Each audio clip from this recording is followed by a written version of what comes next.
देवगन के साथ।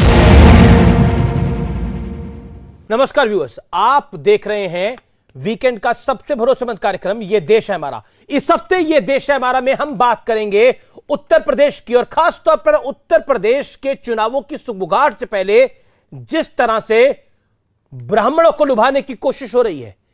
याद करिए, एक दौर था जब मायावती की पार्टी पर आरोप लगता था कि इनका नारा है तिलक तराजू और तलवार, इनको मारो जूते चार। लेकिन अब वही पार्टी ब्राह्मण सम्मेलन कर रही है।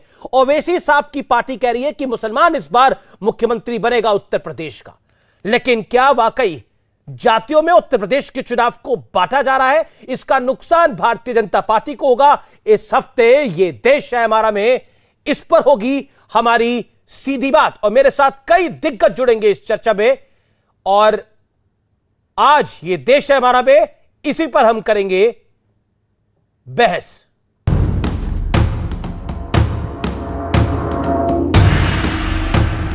यहाँ अपर कास्ट समाज में से खासकर ब्राह्मण समाज तो बहुत ज़्यादा दुखी है। ब्राह्मण समाज को भी अब उसका मान सम्मान स्वाभिमान लौटाने का वक्त आ गया है। तिलक तराजू और तलवार, इनको मारो जूते चार। बीएसपी पर एक दौर में ये नारा लगाने का सियासी आरोप जमकर लगता है, लेकिन जब सोशल इंजीनियरिंग का गणित बदला तो 2007 में उनका नारा भी बदल गया। नया नारा था हाथी नहीं गणेश है, ब्रह्मा विष्णु महेश है। दूसरा नारा था पंडित शंख बजाएगा, हाथी बढ़ता जाएगा। और सोशल इंजीनियरिंग के इस नए फॉर्मूले का मायावती को फायदा भी जोरदार हुआ। 2007 के विधानसभा चुनाव में बीएसपी ने पूर्ण बहुमत की सरकार बनाई। तो क्या अब एक बार फिर मायावती की पार्टी सियासी संजीवनी के लिए इसी फॉर्मूले का इस्तेमाल कर रही है? मायावती ने कहा था कि पूरे यूपी में 23 जुलाई से ब्राह्मण सम्मेलन का आयोजन होगा। हालांकि अब इस ब्राह्मण सम्मेलन का नाम बदलकर प्रबुद्ध वर्ग संवाद सुरक्षा सम्मान विचार गोष्ठी कर दिया गया है। बीएसपी के राष्ट्रीय महासचिव सतीश चंद्र मिश्रा इस कार्यक्रम की कमान संभाल रहे हैं। शुरुआत अयोध्या से की गई है, जहां सतीश चंद्र मिश्रा ने ब्राह्मणों के मुद्दे पर योगी सरकार को घेरा।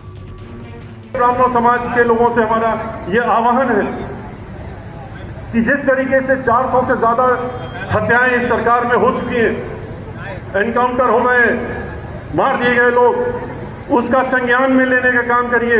गाड़ी फिसल गई और निकले और शूट आउट कर दिया, साल भर हो रहा है, कोई अता पता नहीं है। इस तरीके से लखनऊ के अंदर जो कैपिटल है, 2 वर्ष पहले तिवारी उसको जिस तरह से रोक करके अपनी गाड़ी में जा रहा था, उसके गोली मार दी।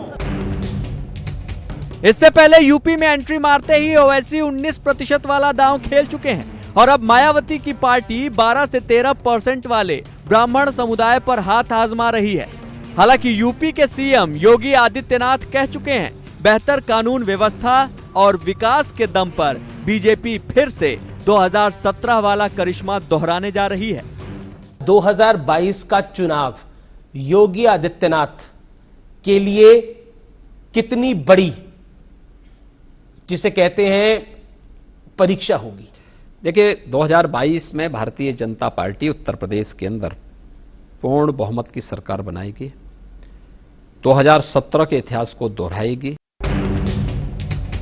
अखिलेश यादव पहले ही यूपी के हर जिले में भगवान परशुराम की प्रतिमा लगाने का ऐलान कर चुके हैं।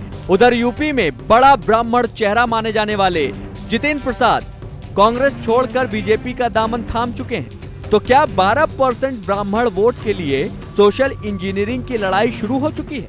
और अब विश्लेषण सत्ता के लिए सब स्वीकार का विश्लेषण सुनिए। तिलक तराजू और तलवार, इनको मारो जूते चार के नारे को लेकर बीएसपी पर सियासी वार लगातार होता रहा है। भारतीय जनता पार्टी हो, सपा हो, इस विषय पर वार करती रही है। 2007 आते आते 13% वोट बैंक वाले ब्राह्मण समाज पर बीएसपी का रुख जो है वो अब बदला है। 2007 में मायावती की पार्टी का नारा था पंडित शंख बजाएगा, हाथी बढ़ता जाएगा। ब्रह्मा विष्णु महेश है, हाथी नहीं गणेश है। यह भी एक नारा लगा 2007 के अंदर, जिसके बाद मायावती सत्ता पे काबिज हुई। सियासी संजीवनी के लिए दलित ब्राह्मण वोट बैंक का समीकरण बनाने की पूरी तैयारी है। यानी कुल मिलाकर दलित ब्राह्मण के वोट बैंक के साथ अगर मुसलमान वोट मिलेगा तो मायावती की 2007 में भी सत्ता में एंट्री इसी वजह से हुई थी, और अगर 2022 में मायावती जीतेंगी तो इसी कारण जीत सकती हैं। यह उनकी पार्टी को और उनके स्ट्रैटेजिस्ट को पता है। मैं बढ़ता हूं आगे। अखिलेश यादव का यूपी के हर जिले में परशुराम की मूर्ति लगाने का ऐलान है। भगवान परशुराम की मूर्ति लगाने का ऐलान है। यूपी में कांग्रेस का बड़ा ब्राह्मण चेला जितिन प्रसाद अब बीजेपी के साथ आ गए हैं और हो सकता है मंत्रिमंडल में उनको जगह भी मिल जाए जो अब मंत्रिमंडल विस्तार होगा। क्या एमवाई, ये बड़ा महत्वपूर्ण सवाल है, MY is equal to Muslim Yadav, MD is equal to Muslim plus Dalit के साथ अब ब्राह्मण समुदाय पर फोकस है। परशुराम की मूर्ति, ब्राह्मण सम्मेलन, कुल मिलाकर कहानी है सत्ता में आने की, और इसीलिए तिलक तराजू और तलवार, सत्ता के लिए सब स्वीकार। कहां से शुरू हुई थी कहानी, मेरे साथ बात करने के लिए आज की चर्चा में तमाम लोग हैं। मेरे साथ भारतीय जनता पार्टी के राष्ट्रीय प्रवक्ता प्रेम शुक्ला साहब हैं, इन्हें बधाई। जगत प्रकाश नड्डा ने इन्हें दोबारा प्रवक्ता नियुक्त किया है राष्ट्रीय स्तर पर। मेरे साथ सुनील यादव जी इस चर्चा में जुड़ रहे हैं, उनका अभिनंदन है।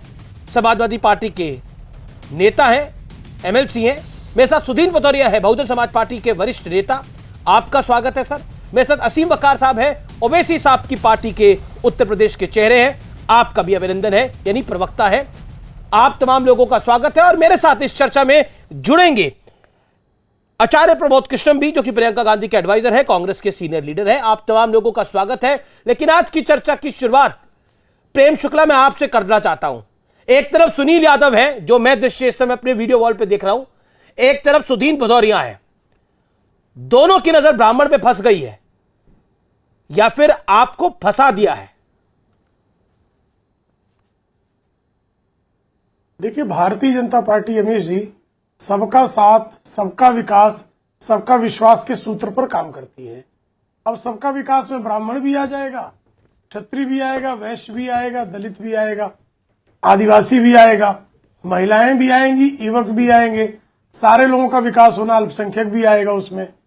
लेकिन कुछ लोगों को, जिन्होंने जो है बहुजन समाज पार्टी के बारे में आपने साफ तौर पर बताया कि उनका नारा क्या हुआ करता था, जब DS4 बहुजन समाज पार्टी के पहले का जो उनका संगठन हुआ करता था उसके नारे क्या हुआ करते थे। समाजवादी पार्टी के कार्यकाल को भी लोगों ने देखा है, जब एक मुख्यमंत्री जी स्पष्ट तौर पर कहा करते थे कि ब्राह्मणों का काम नहीं करना, इस तरह की खबरें भी प्रकाशित हुआ करती थी, इस तरह के इंस्ट्रक्शन भी हुआ करते थे। और जाति विशेष के लोग ही सारे थानों में नियुक्त हुआ करते थे।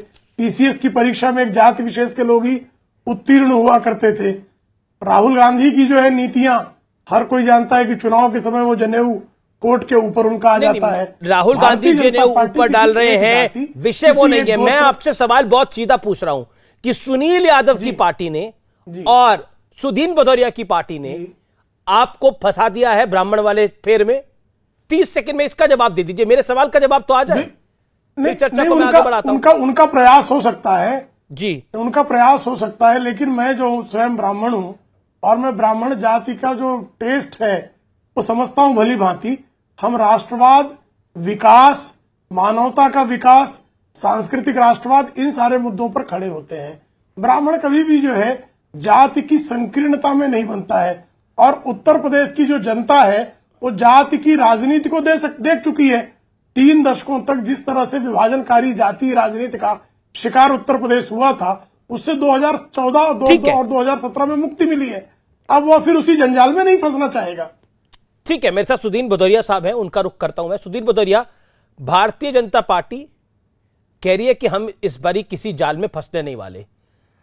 अखिलेश यादव साहब के जाल में तो पूरी बसपा फंस गई थी जब चुनाव आपने साथ लड़ा, उसका रिजल्ट भी आप लोगों ने देख लिया। लेकिन अखिलेश यादव का तो बड़ा दावा है, वो कहते हैं कि वो भगवान परशुराम की मूर्ति हर जगह लगा देंगे।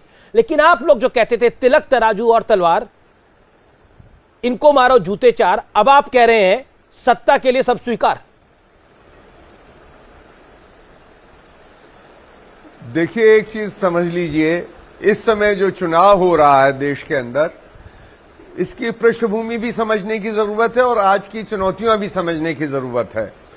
आज की इस पृष्ठभूमि में आपको ये मालूम है जिस प्रकार से ये सबका साथ सबका विकास का नारा देने वाले लोग देश को कहां ले गए हैं।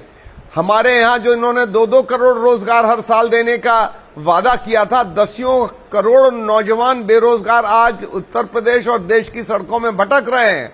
इसी प्रकार किसान दिल्ली के बॉर्डर पर बैठे हुए हैं, मांग कर रहे हैं। 1 वर्ष से कितने सैकड़ों किसान मर गए हैं कर्ज के अंदर। मैं ये कहना चाहता हूं, बहुजन समाज पार्टी ने पिछले 30 वर्षों में हर बार उत्तर प्रदेश में दिखाया है, 4 बार बहन मायावती जी को मुख्यमंत्री बनाकर, कि हम एक बड़ी ताकत हैं।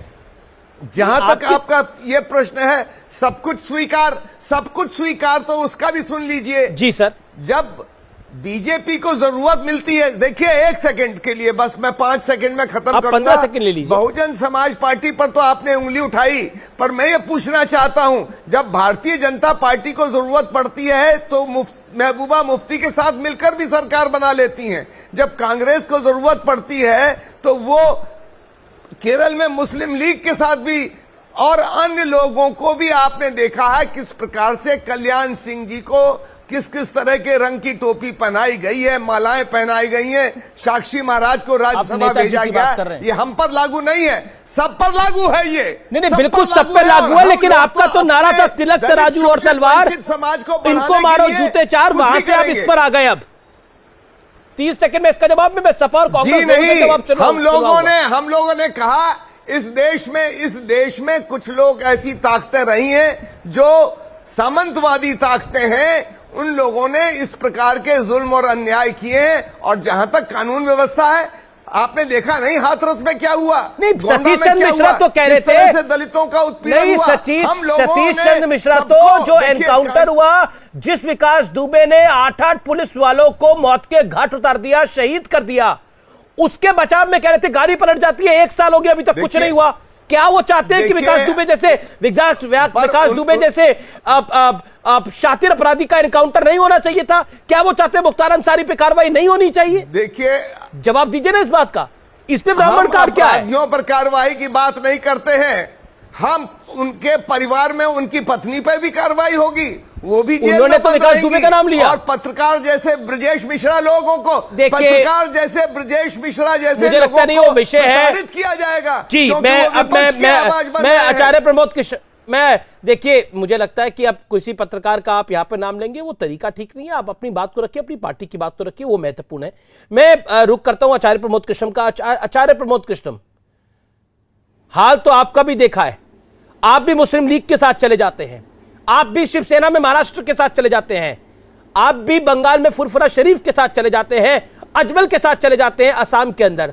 तो मायावती की पार्टी भी कह रही है, जो कहती थी तिलक तराजू और तलवार डैश डैश डैश, और अब वो कहती है कि तिलक तराजू और तलवार सत्ता के लिए सब स्वीकार।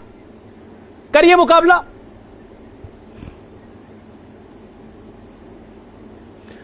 देखिए अमीश देवगन जी, एक पहलू है कि ब्राह्मण के ऊपर अत्याचार हो रहा है, ब्राह्मण का तिरस्कार हो रहा है, ब्राह्मण का अपमान हो रहा है, ब्राह्मणों के बच्चों का फेक एनकाउंटर हो रहा है, ब्राह्मणों की दुर्दशा है।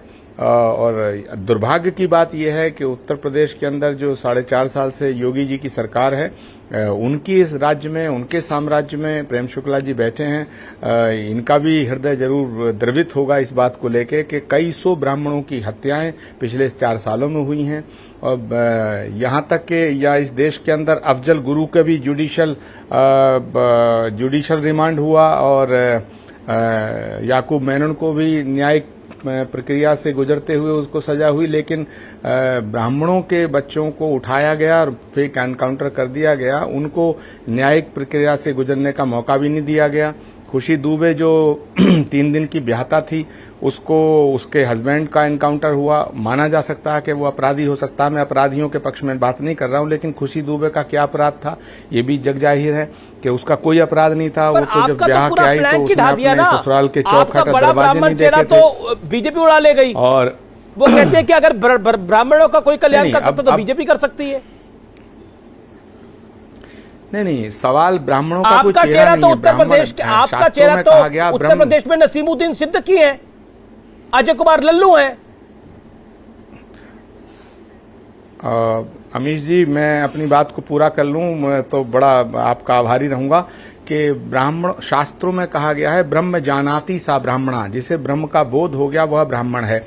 ब्राह्मण कभी जातिवादी नहीं रहा, ब्राह्मण ने कभी दूसरों पर अत्याचार नहीं किया, लेकिन दुर्भाग्य ये है कि ये ब्राह्मणों के लिए संक्रमण काल है। अब सवाल उठता है कि बहुजन समाज पार्टी, समाजवादी पार्टी, तो बहुजन समाज पार्टी के आदरणीय भदौरिया जी से बड़े सम्मानित प्रवक्ता हैं वो, और मैं उनका आदर भी बहुत करता हूं। मैं ये जानना चाहता हूं कि सतीश मिश्रा जी को और बहन मायावती जी को ये कब पता चला कि ब्राह्मणों के ऊपर अत्याचार हो रहा है? 4 साल से तो कोई बोला नहीं। अब क्योंकि चुनाव आ रहा है तो उनका हक है पूरा कि ब्राह्मणों को अपने पक्ष में करने के लिए प्रयास करें। अब उन्होंने कहा मैं खुशी दुबे का केस लड़ूंगा। सतीश मिश्रा जी ने ब्राह्मणों का सम्मेलन आयोजित किया जा रहा, लेकिन ये भी बात किसी से छुपी नहीं है कि ब्राह्मणों को मनुवादी व्यवस्था का प्रतीक और मनुस्मृति किसी ने नहीं पढ़ी। बहुजन समाज पार्टी वाले किसी नेता ने, मुझे नहीं लगता कि मनुस्मृति का अध्ययन किया होगा, और समाजवादी पार्टी वालों किसी नेता ने मनुस्मृति का अध्ययन किया होगा, लेकिन सबके सब मिलकर मनुस्मृति और मनुवादी व्यवस्था, ब्राह्मणों को कोई मौका ही नहीं छोड़ते थे ब्राह्मणों पर हमला करने का। लेकिन अब क्योंकि चुनाव आ रहा है, ब्राह्मणों की जो संख्या है, कुल मिलाकर के ब्राह्मणों की उपजातियां भी हैं, वो 14% बैठता है, 13-14% बैठता है। ब्राह्मण जो है हिंदुत्व का आधार है, तो बीजेपी को तो ब्राह्मण अगर खिसक गया तो बीजेपी का तो तख्ता ही पलट हो जाएगा। तो इसलिए बीजेपी चाहती है किसी भी कीमत पर कि ब्राह्मणों को अपने साथ रखे। दूसरा, बहुजन समाज पार्टी चाहती है कि ब्राह्मण निरीह है, ब्राह्मण तो असहाय है, ब्राह्मण पर अत्याचार हो रहा, तो इसे प्रलोभन देकर हमारे साथ समाजवादी पार्टी का भी फर्ज बनता है कि ब्राह्मणों को अपने साथ रखे। सुदीन बदरिया आचार्य जी की बात का जवाब। लेकिन ब्राह्मण किसके साथ जाएगा ये तो वक्त कहना चाहता हूं, आप लोग घोषणा कर दीजिए, मायावती 2.5 साल के फॉर्मूले पे काम करती है, 2.5 साल मायावती सीएम होगी, 2.5 साल कोई ब्राह्मण का चेहरा बना दीजिए सीएम। मुझे उत्तर देने का अवसर दीजिए। बिल्कुल, मैं उत्तर देने का अवसर दे रहा हूं। सवाल अपना जोड़ रहा हूं कि मायावती तो 2.5 साल का फॉर्मूला बनाती है, तो 2.5 साल मायावती जी बन जाए सीएम और 2.5 साल ब्राह्मण बन जाए, ऐसा फॉर्मूला लेके आइए आप। देखिए, ऐसा है, जब बहन मायावती जी मुख्यमंत्री बनी थी, आपको याद होगा 2007 में हमारे लगभग 46 विधायक जीते थे ब्राह्मण। और मैं ये भी बतला दूं, आचार्य जी बहुत प्रबुद्ध हैं, उनका नाम ही है इस प्रकार का प्रमोद कृष्णन, तो उनमें तो बहुत सारे गुण होंगे। मैं उनको ये बताना चाहता हूं कि हमारे दर्जनों मंत्री भी बने थे। आज आप देख लीजिए उनकी तुलना में, अन्य लोगों की पार्टियों की तुलना में कितनी भागीदारी, हिस्सेदारी मिली, सम्मान मिला, चीफ सेक्रेटरी बना, कितने ज्यादा डीएम एसएसपी नियुक्त किए गए, ये सारे आंकड़े उपलब्ध हैं, आपके लिए भी उपलब्ध है। ये भी है, ये इस समय बहस इस पर नहीं है साहब। एक आंकड़ा तो ये भी है कि 2017 में मायावती गिना रही थी कि मैंने 100 कम 3 या 100 कम 1 इतनी टिकटें दी है मुसलमानों के अंदर। एक आंकड़ा तो वो भी गिना रही थी, 3 कम 100, माफ करिए, 3 कम 100, एग्जैक्टली मुझे दिमाग में आ गया, 3 कम 100 इतनी टिकटें दी हमने मुसलमानों को। कहा उन्होंने 2017 में कहा ब्राह्मणों की बात करी। लोग सर्व समाज की पार्टी हैं। देखिए, हम उस समय भी दिए थे हमने, और हम सर्व समाज की पार्टी हैं, चाहे मुस्लिम हो, चाहे ब्राह्मण हो, चाहे दलित हो, और चाहे बैकवर्ड क्लास के लोग हों, क्षत्रिय हों, सबकी भागीदारी हम करते हैं। इसीलिए हम कहते हैं सर्व समाज के लिए हम लोग प्रतिबद्ध हैं, कानून व्यवस्था और विकास देंगे। जी, मैं सीधा रुख करता हूं सुनील यादव का। आचार्य जी भी कुछ कहना चाहते हैं, लेकिन सुनील यादव, बीएसपी का ये जो पॉलिटिकल प्लैंक है, क्या आपको लगता है ये आप पे भी वार है? देखिए अमीश जी, समाजवादी पार्टी ये नहीं मानती कि हम पर वार है। हाँ ठीक है, अब चुनाव आ गए हैं, सभी लोग सभी लोगों की बात करेंगे क्योंकि चुनाव में जाना है। हाँ, ये एक सच्चाई जरूर है कि योगी जी की सरकार में ब्राह्मणों का उत्पीड़न बहुत है, ब्राह्मणों को बर्दाश्त नहीं कर पाते हैं योगी आदित्यनाथ जी। और आप सोचिए कि अगर जिसको प्रबुद्ध समाज हम लोग मानते हैं, जो अपनी आवाज उठाना जानता है, अपनी लड़ाई लड़ना जानता है, उसके खिलाफ अगर उत्तर प्रदेश में इतना अन्याय है तो पिछड़े और दलितों का क्या हश्र होगा, किस तरीके से उनका उत्पीड़न हो रहा होगा। देखिए, बीजेपी पिछड़ों की बात जरूर करेगी, लेकिन अभी पिछड़ा वर्ग, राष्ट्रीय पिछड़ा वर्ग आयोग ने माना कि योगी आदित्यनाथ जी ने 69,000 शिक्षक भर्ती में ओबीसी को आरक्षण नहीं दिया, दलितों का उत्पीड़न कर रहे हैं। आप ब्राह्मणों को चिन्हित करके, जो भी ब्राह्मण चेहरे, बड़े चेहरे हैं, उनको आप अपमानित कर रहे हैं, उनको नीचा दिखाना चाहते हैं। प्रेम शुक्ला जी, अगर आप बड़े नेता बनकर के अगर उत्तर प्रदेश में आए तो योगी जी उस नजर से देखेंगे कि आप बर्बाद हो जाएंगे। ये उत्तर प्रदेश में चल रहा है। और मैं एक बात कह रहा हूं अमित जी, अभी आचार्य जी को मैं सुन रहा तो उन्होंने कहा कि ब्राह्मण प्रबुद्ध वर्ग है, हम भी कह रहे हैं, तो अगर वो प्रबुद्ध वर्ग है तो वो जानता है कि योगी आदित्यनाथ जी को कौन हटा सकता है। अगर कोई हटा सकता है तो माननीय अखिलेश यादव जी हटा सकते हैं, इसलिए वो जो हटाएगा, जो भाजपा को हराएगा, उसके साथ खड़ा होगा। तो कांग्रेस की और बसपा की हैसियत नहीं है, आप कह रहे हैं? नहीं, मेरे हिसाब से तो वो लड़ ही नहीं रहे हैं, खाता पूर्ति करेंगे। नहीं, जवाब देंगे इस पे आचार्य प्रमोद कृष्णम, जवाब आचार्य प्रमोद कृष्णम जवाब, देन असीम वकार साहब। हाँ, देखिए, सुनील यादव जी को मैं सुन रहा था। सुनील साजन जी बड़े सौम्य व्यक्ति हैं, जो समाजवादी पार्टी के एकमात्र ऐसे प्रवक्ता हैं जो बड़ी सम्मानित ढंग से, बड़े प्यार से बात कहते हैं, लेकिन मैं उनसे सहमत नहीं हूं। उन्होंने अभी कहा कि अगर योगी आदित्यनाथ जी को जो हटा सकते हैं वो अखिलेश यादव है। नहीं, ऐसा नहीं है सुनील यादव जी। ब्राह्मण जिसके साथ होगा वो योगी आदित्यनाथ जी को हटाएगा। तो आप पहले करेक्ट करिएगा। नंबर 2, दूसरी बात मैं कहना चाहता हूं अमित जी, बड़ी इंपॉर्टेंट बात कहना चाहता हूं कि जब बहन मायावती जी पहली बार चीफ मिनिस्टर बनी थी,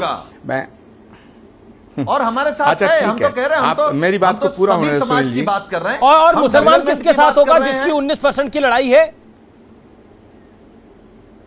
सुनील जी, अमित जी, दूसरी बात मैं ये कहना चाहता हूं, बहन मायावती जी जब पहली बार 95 में चीफ मिनिस्टर बनी, जब गेस्ट हाउस कांड हुआ, उसके बाद समर्थन वापसी हुई, उसके बाद झगड़ा हुआ, उसके बाद जब मायावती जी को चीफ मिनिस्टर बनाया गया तो नरसिम्हा राव प्राइम मिनिस्टर थे, मोतीलाल वोरा गवर्नर थे, दोनों ब्राह्मण थे, और भाजपा में जिन लोगों ने साथ दिया वो भी ब्राह्मण थे, पंडित अटल बिहारी वाजपेयी, मुरली मनोहर जोशी। तो ब्राह्मणों ने मायावती जी को कई बार चीफ मिनिस्टर बनाया। मैं निवेदन करना चाहता हूं भदौरिया जी से कि एक बार झूठे ही कह दें कि अगर हमारी सरकार बनी तो हम सीएम ब्राह्मण को बनाएंगे, तो बिल्कुल ब्राह्मण समाज के कहां पर सारे भदौरिया साहब के चक्कर में कि ब्राह्मण को सीएम, तो मेरे सवाल का जवाब नहीं दे रहे, कन्नी काट रहे हैं सवाल से।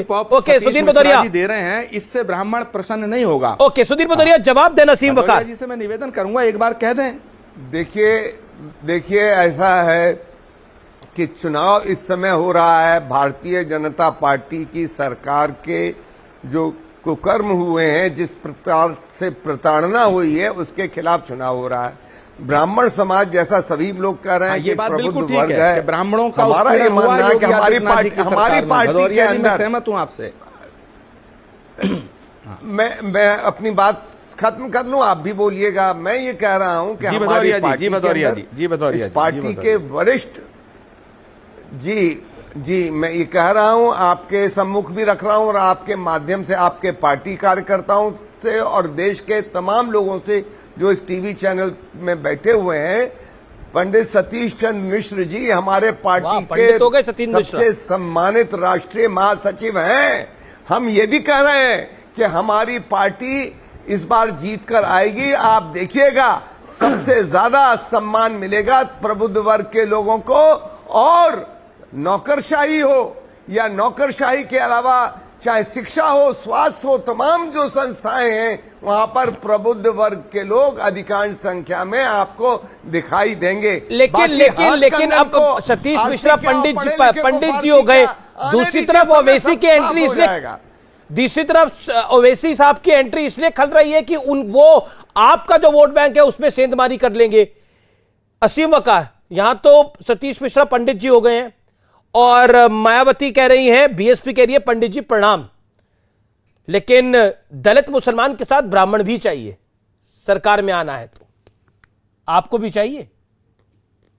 नहीं, लेकिन नहीं, मैं बताऊं आपसे, देखिए, मैं सरकार बनाने की लड़ाई तो आप भी लड़ रहे हैं ना? खिलाफ या किसी जाति के खिलाफ मेरी आवाज आ रही हो तो बोलूं मैं? जी बोलिए। देखिए, ना तो मैं किसी व्यक्ति के खिलाफ हूं, ना मैं किसी जाति के खिलाफ हूं, ना मैं किसी धर्म के खिलाफ हूं। इसके उल्टा जाकर मैं अपने धर्म और अपनी जाति के साथ खड़ा हूं। मैं तो आपके खिलाफ या किसी के खिलाफ नहीं हूं। मैं अपने मुसलमानों की बात करता हूं, ये गुनाह नहीं है। मैं आपके चैनल पर देख रहा था, सारे चैनल पर चल रहा था कि सतीश मिश्रा जी अयोध्या गए, उन्होंने कहा राम मंदिर हम बनाएंगे। सुनिए सर, अब बोलने ले दिए प्लीज। तो उन्होंने कहा हम बनाएंगे। बहन कुमारी मायावती जी ने साफ तौर से कहा कि हमारी एमआईएम से कोई बात नहीं चल रही है। अच्छी बात है, नहीं चल रही है, ठीक है, लेकिन यह बात सच है कि 2007 में जो सरकार बनी थी बहुजन समाज पार्टी की, उस वक्त तक सतीश मिश्रा जी इतने ताकतवर नहीं थे। जो सरकार बनी थी वो मुसलमानों से बनी थी और मुसलमानों ने एकदम मुंह मोड़ लिया तो 79 पर आ गए बहुजन समाज पार्टी, समाजवादी पार्टी की सरकार बन गई। और अगर इतने ही ब्राह्मण आपके साथ थे और इतना ही ब्राह्मणों पे घमंड है और यकीन है कि ब्राह्मण आपके साथ थे, सतीश मिश्रा जी के साथ सारे ब्राह्मण आपके साथ चले गए थे, तो 2017 में आपके जो विधायक थे वो 19 क्यों रह गए अलायंस में आने के बाद? मुसलमान आपको नहीं मिल रहा था, इसलिए आप घटते जा रहे हैं। ब्राह्मण तो 2007 के बाद आपने दावा किया कि आपके साथ आ गया, तो जब ब्राह्मण आपने दावा किया और ताकत बनाई ब्राह्मणों की तो आप कम होते गए। 2012 में कम हुए, 2017 में और कम हो गए। और आप देखिएगा कि जो लोग मुसलमानों को नजरअंदाज कर रहे हैं, चाहे वो समाजवादी पार्टी वाले हों, चाहे बहुजन वाले हों, चाहे कांग्रेस वाले हों, चाहे कोई हो, ये यकीन है कि ये सब जानते हैं कि मुसलमान के बिना सरकार नहीं बन सकती। आप भी जानते हैं यह बात अमीश भाई, ये सब जानते हैं। नहीं तो इनका मुस्लिम यादव सपा का, दलित मुसलमान बीएसपी का, उसमें ब्राह्मण इसलिए चाहिए कि सत्ता में आने के लिए, और अगर ब्राह्मण मिलेगा तो सरकार इनकी बनेगी, इसमें कोई दो राय नहीं है। बिल्कुल जायज बात बोली आचार्य प्रमोद कृष्ण ने, वो कांग्रेस के नेता, लेकिन उनकी बात में एग्री करता हूं। ब्राह्मण जिस तरफ चला जाएगा सरकार उसकी बन जाएगी। सुनिए, बोलिए असीम वकार। मैंने तो कहा ना बहुजन समाज पार्टी के पास सर 2007 से ताकत बढ़ी, 2007 के बाद से आपका नारा चेंज हुआ ब्राह्मणों को लेकर। तो अगर आपके साथ ब्राह्मण था और ब्राह्मण की इतनी ताकत थी और ब्राह्मण सरकार बना सकता था, तो आप 2012 में कम क्यों हो गए? ठीक है, जवाब सुदीन भदौरिया से अब जवाब ले लेते हैं असीम भाई। यही बात समाजवादी पार्टी पे लागू होती है सर। ठीक है, मैं सपा से भी जवाब ले लूंगा और पहले सुदीन भदौरिया से ले लेता हूं। सुदीन भदौरिया 30 सेकंड में जवाब, नहीं है वो सरकार में नहीं आएगा। देखिए, मैं कहना चाहता हूं कि 2017 में हमको 20% वोट मिला, समाजवादी पार्टी को भी 20% वोट मिला, तो ये हमारा स्थायी कुछ वोट है, कुछ वोट बढ़ता है, कुछ घटता है, और वो केवल इसलिए नहीं घटता है कि हमें खाली एक वर्ग ने वोट नहीं दिया। वो हो सकता है कई कारण रहे हों उसमें, पर मैं ये दावे के साथ कहता हूं कि कानून व्यवस्था के मामले में बहन मायावती जी अव्वल है। विकास के मामले में कुछ कहना चाह रहे हैं उत्तर प्रदेश में बहन मायावती जी मुख्यमंत्री थी तो 9% था जीडीपी, 9% था जीडीपी, चाहे न मुलायम सिंह के समय था न योगी जी के समय है। क्या बात कर रहे हैं आप? देख लीजिए, सबसे ज्यादा विकास हुआ बहन मायावती जी के शासन में, और यही कानून व्यवस्था के साथ साथ शिक्षण संस्थान खुले, स्वास्थ्य सेवाएं हुई, और सबसे ज्यादा जवाब टाइम लिमिट को तय करना पड़ेगा। 50 सेकंड हो गए, एक बार असीम वकार से जवाब ले लीजिए। असीम वकार से जवाब ले लीजिए। असीम वकार 30 सेकंड, देन सुनील यादव। देखिए सुदीन भदौरिया जी मेरे बड़े भाई, इन्हीं ने कहा कि कानून व्यवस्था के मामले में बहन जी से बेहतर कोई नहीं, क्योंकि बहन जी कहें अखिलेश जी कहें तो दोनों सरकार में रह चुके हैं, लेकिन अभी आसिम वकार साहब की पार्टी या आसिम वकार साहब के लोग सरकार में नहीं रहे हैं। और जिस दिन हम सरकार में आ गए तो हम ये साबित कर देंगे कि हमसे बेहतर ना कानून व्यवस्था कोई दे सकता है, ना सरकार चला सकता है, ना ईमानदारी दिखा सकता है, और ना ही सबका साथ सबके विकास का नारा हमसे लेकिन आप तो मुसलमानों की बात करें, आप कह रहे मुसलमान सीएम होना चाहिए, हम आपसे बेहतर साबित होंगे सर। ठीक है, आप तो कह रहे मुसलमान सीएम होना चाहिए और मुसलमान सीएम होना चाहिए, इसलिए आप खुलकर बोल रहे हैं। मैंने तो आपको बोला आपको ब्राह्मणों का वोट नहीं चाहिए, आपने बोला मैं अपनी कौम की बात करता हूं, मैं उसके इधर अपनी कौम की बात करता हूं। आपने तो ये बोला मुझे इसी कार्यक्रम में। सुनिए सर जी, सुनिए सर जी, सुनिए सर जी, मैं ये नहीं कह रहा हूं कि हमें नहीं चाहिए। जिनको लगता है कि हम बेहतर हैं, जिनको लगता है कि हम ईमान और इंसाफ से सरकार चलाएंगे, जिनको हम पर यकीन है, हमारी कयादत में यकीन है, वो हमारे साथ आए, वेलकम है। लेकिन हमें पूरा यकीन अपने लोगों पर है, अपनी कौम पे है। पहले हम अपने लोगों की बात करेंगे, पहले हम अपने लोगों की अच्छाई की बात करेंगे, पहले उनके लिए वोटर होता है, अपना क्या होता है। वक्त है एक ब्रेक का, आप देखते रहिए ये देश है हमारा। सुनिए सुनिए सुनिए, आप मैं आपसे ये कह रहा हूं कि अगर आपको लगता है कि मुसलमानों का वोट चाहिए, गुमराह कर रहे हैं, तो डिप्टी सीएम मुसलमान का ऐलान क्यों नहीं कर रहे हैं? ताकत दे रहे हैं। मैं तो आपका ओहदा नहीं सब लोग छीन समझ रहा। रहे हैं।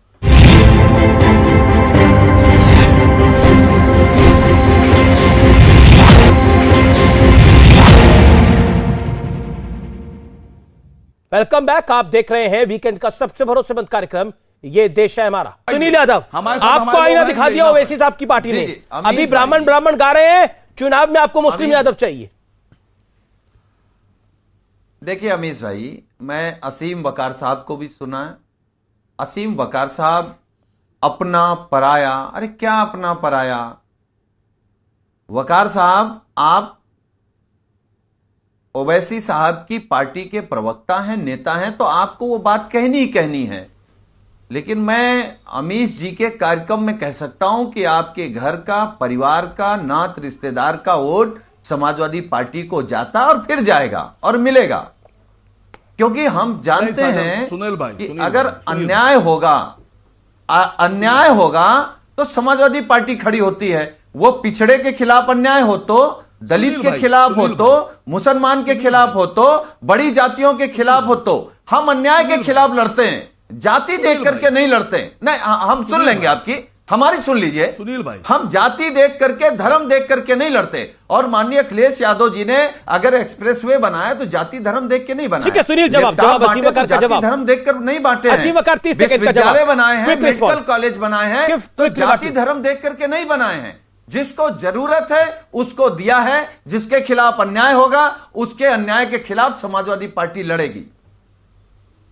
असीम वकार, देखिए सुनील भाई हमारे साथी रहे हैं, हमारे साथी हैं, मैं दोस्त मानता हूं इनको। मैंने शुरुआत ही यहां से की थी कि ना मैं किसी जाति के खिलाफ हूं, ना व्यक्ति के, ना धर्म के। सुनिए सर, बहुत अदब के साथ। अगर आपने मुसलमानों के वोटों से सरकार बना के मुसलमानों को डिप्टी सीएम बना दिया होता तो शायद आज मेरे मुंह पे टेप लगा होता, मैं किसी काबिल ही ना होता बोलने के, मेरा सर झुका होता आपके सामने। सर, मैंने तो ये नहीं कहा, मुझे पता है कि अगर समाजवादी पार्टी की सरकार बनेगी तो जनाब अखिलेश यादव जी ही मुख्यमंत्री बनेंगे, मैं जानता हूं इस बात को। तो मैं तो नहीं कह रहा हूं आप ना बनिए, मैंने तो इतराज भी नहीं किया। मैं जानता हूं अगर बहुजन की सरकार बनेगी तो बहन मायावती जी ही बनेंगी। अगर हम अखिलेश यादव जी के, मैं तो आप दोनों से कह रहा हूं, लड़ रहे हैं, उनके चेहरे पे चुनाव लड़ रहे हैं, वो हमारे नेता हैं, वही हमारे मुख्यमंत्री होंगे।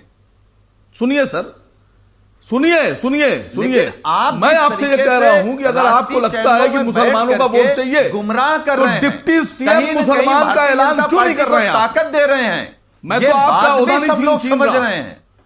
मैं तो अपने लोगों के लिए ओहदा मांग रहा हूं सर। आप हमारे लोगों को ओहदा देने पे आप राजी नहीं है सर? आप राजी नहीं है मुसलमानों को डिप्टी सीएम बनाने पर? आपको संविधान पे भरोसा नहीं है क्या?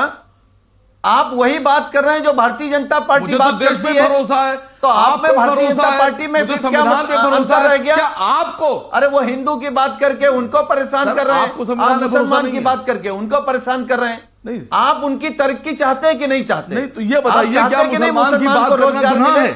आप चाहते हैं कि नहीं मुसलमान को सुरक्षा मिले? आप चाहते हैं कि नहीं मुसलमान यादवों को बनाए, मुसलमान पढ़े, मुसलमान तरक्की करे, गरीबी से उभर के आए, या केवल सियासत करके आपके पीछे गुमराह हो जाए? पॉलिटिकल एम्पावरमेंट कौन सा रास्ता दिखाना चाहते हैं आप? नहीं सर, नहीं। जौहर विश्वविद्यालय किस पार्टी की सरकार में बना? सुनिए सर, आजम साहब ने इतना बड़ा विश्वविद्यालय अगर खोला तो एक तरफ भारतीय जनता पार्टी परेशान कर रही और दूसरी तरफ आप गुमराह कर रहे हैं, तो कौन धोखा दे रहा है? सर समाजवादी पार्टी के समय सामाजिक परिवर्तन इसलिए बना कि मुसलमान पढ़ सके, तरक्की कर सके, तो आपको दर्द हो रहा है? नहीं, हम डर नहीं रहे। सामाजिक आप हमारे अपने हैं और हम नहीं डरते आपसे। की पहली शर्त आपको लगता है कि हम आपके नहीं हैं। सुनिए सर, सुनिए, सामाजिक परिवर्तन और सामाजिक न्याय की पहली शर्त सत्ता परिवर्तन है। हम सत्ता परिवर्तन इसलिए कर रहे हैं कि हमारा सामाजिक परिवर्तन हो, हमारा लेकिन असीम वकार फिर 12% मुसलमान, 12 से 14% के बीच में ब्राह्मण है, तो फिर ब्राह्मण सीएम होना चाहिए।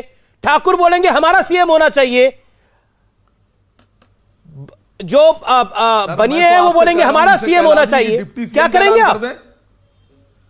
तो सब बोल रहे हैं सर, तो सब तो फिर ऐसे तो दुकान चल गई पूरी है। हमसे तकलीफ क्यों है? कमाल की बात है ना तो फिर तो मुसलमान सीएम होना चाहिए। तो मैंने तो नहीं कहा, ऐसा नहीं होता ना।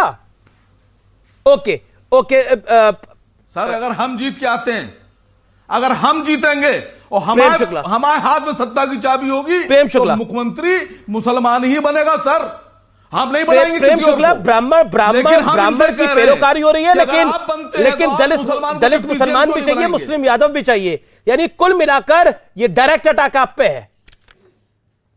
अगर ब्राह्मण छिटका तो बीजेपी का सत्ता पलट जाएगी उत्तर प्रदेश के अंदर, और जिसकी उम्मीद लग रही है। देखिए अमीश जी, लोकतंत्र में सर्वसमावेशी राजनीति की दरकार है, और भारतीय जनता पार्टी सर्वसमावेशी राजनीति करती है। हर वर्ग को, हर जाति को, हर नस्ल को, हर संप्रदाय के लोगों को साथ लेकर चलने का काम भारतीय जनता पार्टी। वो तो समाजवादी पार्टी भी कह रही है, कृपा करके बता दीजिए। वो तो बसपा भी कह रही है। नहीं, सुन लीजिए, लेकिन वही मैं उसका उत्तर दे रहा हूं।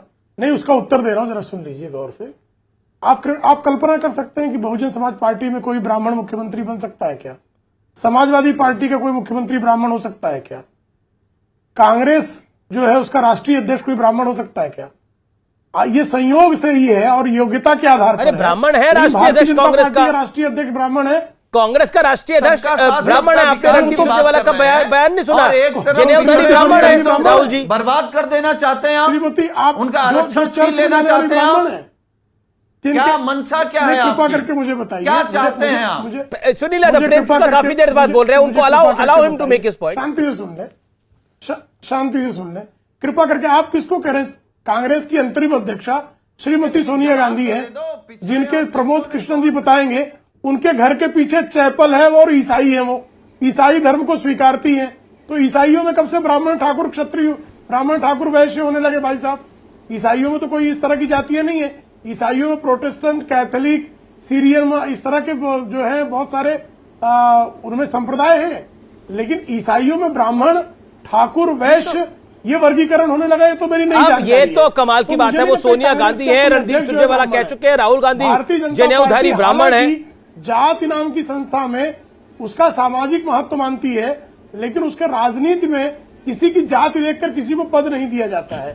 सर्वसमावेशी राजनीति की बात है। ठीक है, आचार्य जवाब देना चाहते हैं इस बात का। आचार्य प्रमोद कृष्ण जवाब देना चाहते हैं। आचार्य जी जवाब। मुझे मेरी बात पूरी कर लेने। आप अमीश जी आपसे प्रार्थना है। जी अब आप प्रेम जी, मैं आपको बात पूरी करने दूंगा। आचार्य जी, मैंने योगी आदित्यनाथ से सवाल पूछा कि कांग्रेस की हैसियत आप उत्तर प्रदेश में क्या देखते हैं? उन्होंने बोला 0/0 = 0 ही होता है। अमीश जी, आपको तो 0 आंक के चल रहे हैं, बसपा भी आपको कुछ आंक के नहीं चल रही, सपा आपको क्या आंकती है आपको पता ही है। अमित जी, योगी जी के 0 पर भी मैं अपनी बात रखूंगा, लेकिन पहले प्रेम शुक्ला जी ने बहुत अच्छी बात कही है कि क्या कांग्रेस में कोई ब्राह्मण सीएम हो सकता है, क्या समाजवादी में कोई ब्राह्मण सीएम हो सकता है, क्या बसपा में ब्राह्मण सीएम हो सकता है। तो मैं प्रेम शुक्ला जी से कहना चाहूंगा कि राष्ट्रीय चैनल है न्यूज 18, कांग्रेस का अध्यक्ष, ठीक है, ओके, मैं निवेदन ये करना है आचार्य जी, मैंने Congress, okay Prem ji, okay Shukla ji, okay पंडित जी, ओके, मैं ठीक है पंडित जी, मैं अब ये कहना चाहता हूं कि आपकी बात से मैं सहमत हूं। बिल्कुल, समाजवादी पार्टी में अगर सरकार बनती है तो मुख्यमंत्री ब्राह्मण नहीं हो सकता, और सुनील यादव जी कह भी नहीं सकते, भदौरिया जी कह भी नहीं सकते। हाँ, इतना जरूर है, असीम वकार ने जो बात कही है मैं उसमें कोई बुराई नहीं देखता हूं। यादव समाज चाहता हमारा मुख्यमंत्री अखिलेश यादव हूं, दलित समाज चाहता है बहन जी दोबारा मुख्यमंत्री बने, ऐसे ही बीजेपी वाले भी चाहते हैं कि योगी आदित्यनाथ बने। तो भाई, अगर असीम वकार ये चाहते हैं कि अगर हम सरकार बने उनकी और मुसलमान चीफ मिनिस्टर हो, तो इसमें कोई गुनाह नहीं है, वो सोच सकते हैं, उनकी ख्वाहिश हो सकती है। मगर मैं आपसे निवेदन ये करना चाहता हूं कि आप ही एक बार कह दीजिएगा कि बीजेपी की सरकार अगर बनती है तो हमारा मुख्यमंत्री ब्राह्मण होगा। अगर समाजवादी ब्राह्मण मुख्यमंत्री नहीं बनाने को तैयार है, बसपा बनाने को तैयार नहीं है, वोट ब्राह्मणों के चाहिए, असीम वकार ने तो साफ कह दिया। तो भाई बीजेपी हाँ, मैं 10 सेकंड और प्रेम शुक्ला जी बाय रिक्वेस्ट। तो मैं कहना चाहता हूं कि उत्तर प्रदेश के अंदर 4 मुख्यमंत्री भाजपा ने दिए, राजनाथ सिंह जी दिए, कल्याण सिंह जी दिए, रामप्रकाश गुप्ता दिए, योगी आदित्यनाथ जी दिए। 31 साल हो गया, नरेंद्र तिवारी 1989 में चीफ मिनिस्टर थे, उसके बाद कोई ब्राह्मण मुख्यमंत्री नहीं बना। 3-4 बार मायावती जी को मौका मिला, 3-4 बार समाजवादी पार्टी को मिला।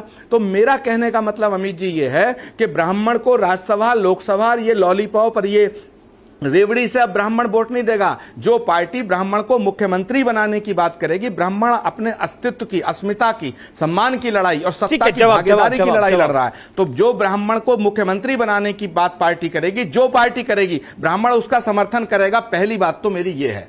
ओके प्रेम, जो मुझे लगता है ब्राह्मण समाज की जो भावनाएं हैं।